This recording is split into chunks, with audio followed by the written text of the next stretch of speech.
সম্মানিত দর্শক আসসালামু আলাইকুম। আশা করি আল্লাহ তাআলার অশেষ রহমতে সকলেই খুব ভালো আছেন। আজকের এই ভিডিওতে আমি আপনাদেরকে জানানোর চেষ্টা করব যে আপনারা ছাগলের ঘাস অপচয় কিভাবে রোধ করবেন। অর্থাৎ কিভাবে ছাগলকে ঘাস খেতে দিলে তারা ঘাসগুলোকে নষ্ট করতে পারবে না। আমার আজকের এই ভিডিওটি তৈরি করার উদ্দেশ্য হলো আপনাদের মধ্যে হয়তো অনেকেই ছাগল পালন করছেন আর একটা বিষয় লক্ষ্য করছেন যে ছাগলগুলো খুবই ঘাস নষ্ট করছে। এজন্য আপনারা ভাবছেন যে ছাগলকে কিভাবে খেতে দিলে তারা ঘাস নষ্ট করতে পারবে না। তো এই সমস্যার সমাধান স্বরূপ আমি আপনাদেরকে প্রথমেই বলবো যে আপনারা ছাগলকে যে কোনো ধরনের ঘাসই খেতে দেন না কেন ঘাসটাকে ছোট ছোট করে কেটে কেটে খেতে দেবেন। কেননা আপনারা যদি ছাগলকে গোটা ঘাসটাই খেতে দেন তাহলে দেখবেন ছাগলগুলো মুখ দিয়ে খাবারগুলোকে কেটে কেটে নষ্ট করছে। আর তারা যদি একবার মুখ দিয়ে কেটে খাবারটা তাদের পায়ের নিচে ফেলে দেয় তাহলে কিন্তু তারা আর কোনোভাবে সেই খাবারটা খায় না। আর এটা বাণিজ্যিক ঘাসের ক্ষেত্রে সবচাইতে বেশি দেখা যায়। এছাড়াও আপনারা যদি দেশীয় ঘাস খেয়ে ছাগলগুলোকে লালন পালনের চেষ্টা করেন তাহলে দেখবেন যে আপনারা দেশীয় ঘাসগুলো যার মধ্যেই দেন না কেন তারা মুখে করে তুলে পায়ের নিচে ফেলে নষ্ট করছে। আর ছাগলেরা যদি একবার ঘাসগুলোকে তুলে পায়ের নিচে ফেলে তাহলে কিন্তু ছাগলেরা আর কোনোভাবে এই ঘাসগুলো খেতে চায় না। এজন্য আমি আপনাদেরকে পরামর্শ দেব যে আপনারা সবসময় ছাগলকে ঘাস ছোট ছোট করে কেটে কেটে খেতে দেবেন। তাহলে দেখবেন ঘাসগুলো ছাগলেরা মুখে করে তুলে ফেলে নষ্ট করতে পারছে না। সেটা হতে পারে বাণিজ্যিক ঘাস কিংবা দেশীয় ঘাস।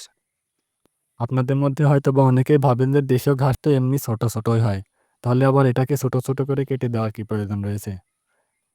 কিন্তু আপনারা যখন ঘাসগুলো কাটেন তখন দেখবেন যে ঘাসগুলো এক জায়গায় গাদা হয়ে থাকে। যার ফলে ছাগলেরা অল্প ঘাস মুখে তুললেও অনেকগুলো ঘাস একবারে চলে আসে।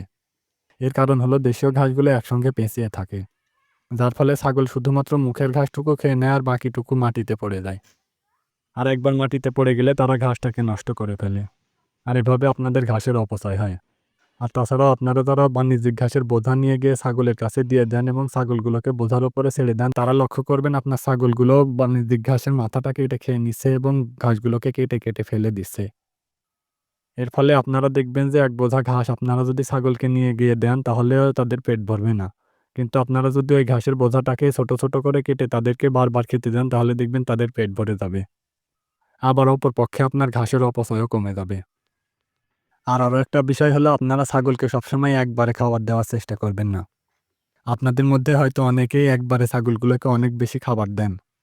মনে করেন যে একবার খাবার দিলে আর অনেকক্ষণ ছাগলগুলোকে আর খাবার দেওয়ার প্রয়োজন পড়বে না। কিন্তু আপনাদের এই ধারণাটা কিন্তু সম্পূর্ণই ভুল। ছাগলকে কিন্তু একবারে অনেক খাবার দিলে তারা মনে করে খুব বেশি খাবার পেয়ে গেছে এজন্য তারা খাবারগুলোকে ভালোভাবে খায় না কিংবা নষ্ট করে। আর শুধুমাত্র ছাগল না গরু মহিষ যে কোনো ধরনের গবাদি পশুকেই আপনি যদি একবারে গাদা করে খাবার দেন তাহলে কিন্তু তারা খাবার নষ্ট করবেই। এজন্য আমি আপনাদেরকে পরামর্শ দেব যে আপনারা একবারে খাবারগুলোকে চাপিয়ে না দিয়ে কিছুক্ষণ পর পর অল্প অল্প করে খাবার দেবেন। এর ফলে দেখবেন আপনার খাবারের অপচয়ও কম হচ্ছে আবার ছাগলগুলোর পেটও ভালোভাবে ভরে যাচ্ছে। এছাড়াও আমি আপনাদেরকে বলব যে আপনারা প্রতিদিনই ছাগলকে একই ধরনের ঘাস খেতে দেবেন না। যেমন ধরুন প্রতিদিনই যদি আপনারা ছাগলকে শুধুমাত্র বাণিজ্যিক ঘাস খাইয়ে রাখেন তাহলে দেখবেন যে একসময় বাণিজ্যিক ঘাসের প্রতি তাদের অরুচি চলে আসবে। এজন্য আমি আপনাদেরকে বলব যে আপনারা মাঝে মাঝে ছাগলের খাবারে পরিবর্তন করবেন। আর এছাড়াও যদি আপনারা প্রতিদিনই ছাগলকে কিছুটা বাণিজ্যিক ঘাস এবং কিছুটা দেশীয় ঘাস ও কিছুটা লতাপাতার সমন্বয়ে খেতে দিতে পারেন তাহলে দেখবেন যে ছাগলেরা ঘাস অপচয় একদমই করছে না। আবার এভাবে যদি আপনারা ছাগলগুলোকে পালন করেন তাহলে দেখবেন আপনাদের ছাগলগুলোর শরীর স্বাস্থ্য ভালো থাকবে। তাহলে এখন হয়তো আবার আপনারা ভাবতে পারেন যে ছাগলগুলোকে ছোট ছোট করে অল্প অল্প করে খাবার দিলেও তারা দিন শেষে কিছুটা ঘাস তাদের খাবার পাত্রের মধ্যে রেখেই দেয়। আর এই উচ্ছিষ্ট ঘাসগুলো বেশি পড়ে থাকে যদি ছাগলকে বাণিজ্যিক ঘাস খাওয়ানো হয়। এর কারণ হলো বাণিজ্যিক ঘাসের কাণ্ডগুলো খুবই মোটা হওয়ার কারণে ছাগলগুলো এই কাণ্ডগুলোকে চিবিয়ে খেতে পারে না। যে কারণে তারা শুধুমাত্র নরম অংশটুকু খেয়ে কাণ্ডটুকু ফেলে রাখে। তো আমি আপনাদেরকে বলবো আপনারা যদি এই উচ্ছিষ্ট ঘাসটাকে খুব ভালোভাবে ব্যবহার করতে চান তাহলে আপনারা ছাগল পালনের পাশাপাশি একটা গাভী গরু পালন করতে পারেন। এর কারণ হলো গাভী গরু সব ধরনের খাবার খেতে অভ্যস্ত। তবে সব গাভী গরু খায় না কিন্তু যদি আপনি একটা গাভী গরু কিনে পালন করেন এবং ধীরে ধীরে তাদেরকে অভ্যস্ত করে তোলেন তাহলে দেখবেন যে ছাগলের উচ্ছিষ্ট ঘাসগুলো গাভীটা আরামেই খেয়ে নিচ্ছে। আর যদি আপনারা এভাবে গাভী গরু পালন করতে পারেন তাহলে দেখবেন আপনার গাভী গরু পালনেরও খরচ অনেকটাই কমে যাবে আবার আপনার ছাগলের উচ্ছিষ্ট ঘাসগুলোরও একটা ব্যবস্থা হয়ে যাবে। আর এভাবে যদি আপনারা একটা সমন্বিত খামার গড়ে তুলতে পারেন আর কোনোভাবে আপনার খামারে কোনো কিছুই নষ্ট না করেন তাহলে দেখবেন আপনি খুব বেশি লাভবান হতে পারবেন। তো এতক্ষণ আমি যে পদ্ধতিগুলোর কথা বললাম আপনারা যদি এই পদ্ধতিগুলো অনুসরণ করে ছাগলের খামার পরিচালনা করতে পারেন তাহলে দেখবেন আপনার ঘাসের অপচয় একদমই হচ্ছে না।